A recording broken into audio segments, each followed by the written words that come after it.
বন্ধুরা, ফাল্গুনির রান্নাঘরে আপনাদের সবাইকে স্বাগত। আবারও চলে এলাম আপনাদের কাছে অন্য একটা রেসিপি নিয়ে। তো আজকে আমি বানাবো শোল কাসুন্দি।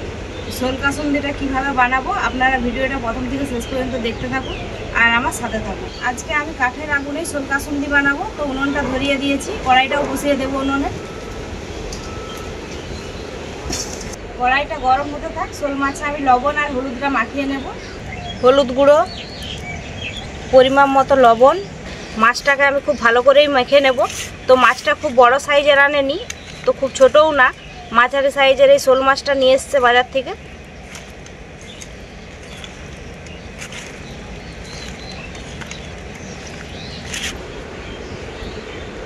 মাছ ভাজার জন্য কড়াইতে দিয়ে দেব সরষের তেল।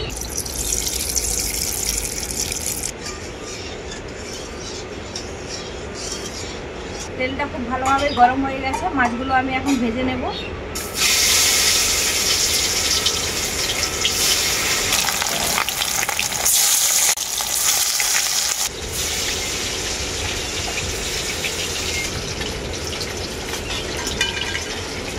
মাছটার এক পিঠটা ভাজা হয়ে গেছে, আর এক পিঠটা পাল্টে নেব।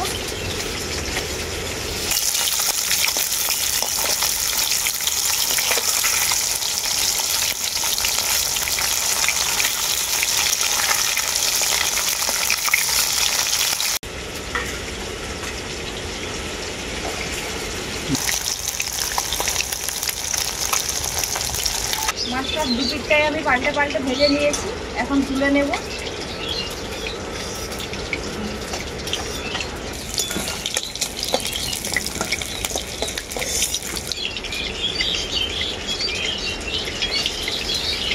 বাকি মাছগুলোও আমি একইভাবে ভেজে নেব।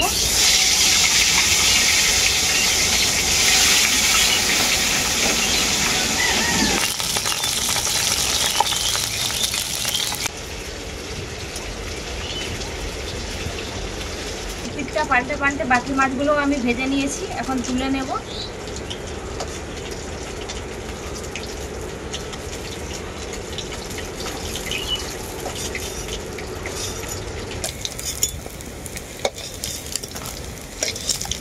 ওই মাছ ভাজার তেলের মধ্যেই দিয়ে দেবো আর একটু সরষের তেল। ওই তেলের মধ্যেই দিয়ে দেবো আমি কালো জিরে। কালো জিরেটাকে আমি খুব ভালো করেই ভেজে নিয়েছি, কালো জিরের খুব সুন্দর একটা গন্ধ বেরিয়েছে। এখন আমি এর মধ্যে দিয়ে দেবো আদা, শুকনো লঙ্কা, জিরে, ধনে একসাথে বাটা।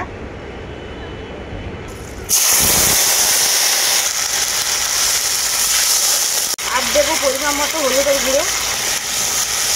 এরপর আমি মশলাটাকে খুব ভালো করে কষিয়ে নেব।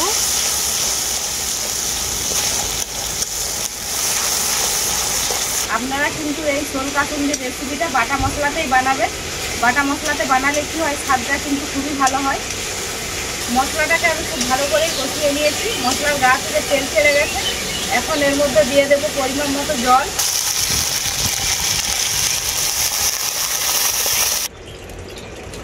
এরপর আমি এর মধ্যে দিয়ে দেবো পরিমাণ মতো লবণ। যেহেতু আগে লবণ দেইনি মশলা কষানোর সময়, তাই এখন লবণটা দিয়ে দিচ্ছি। এখন আমি ঝোলটাকে খুব ভালো করে ফুটিয়ে নেব।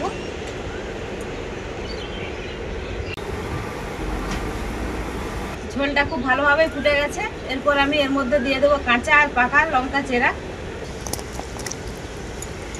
এরপর এই রান্নাটার যে মেন জিনিসটা সেটাই আমি দেব। তো আম কাসুন্দিটা এখন দিয়ে দেবো এর মধ্যে 2 চামচের মতো। এরপর আমি আবারও ঝোলটাকে খুব ভালো করে ফুটিয়ে নেব।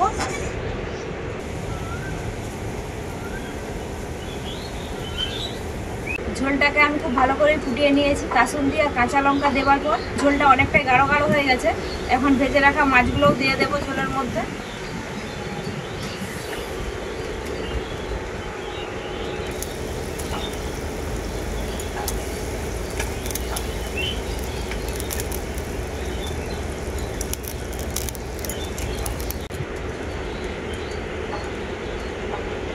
মাছ দেওয়ার পর ঝোলটা আমি আবারও খুব ভালো করে ফুটিয়ে নেব। এই কাসুন্দিটা দেওয়ার পর থেকে খুব সুন্দর এই রান্নাটাতে গন্ধ বেরোচ্ছে এখন থেকে।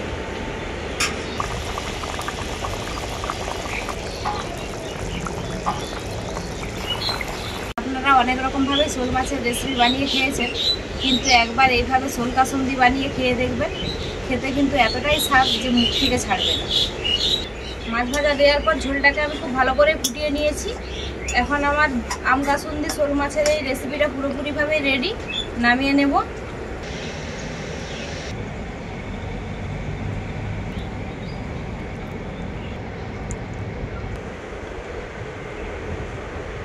এই কাঁচা লঙ্কা আর শোল মাছের ঝোল আর গরম গরম ভাতের সাথে একসাথে মেখে নেব আমি।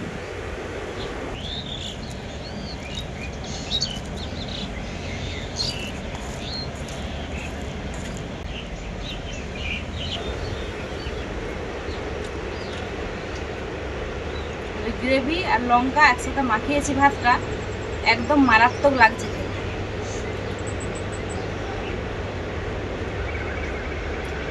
এরকম গ্রেভি থাকলে আর কি চাই।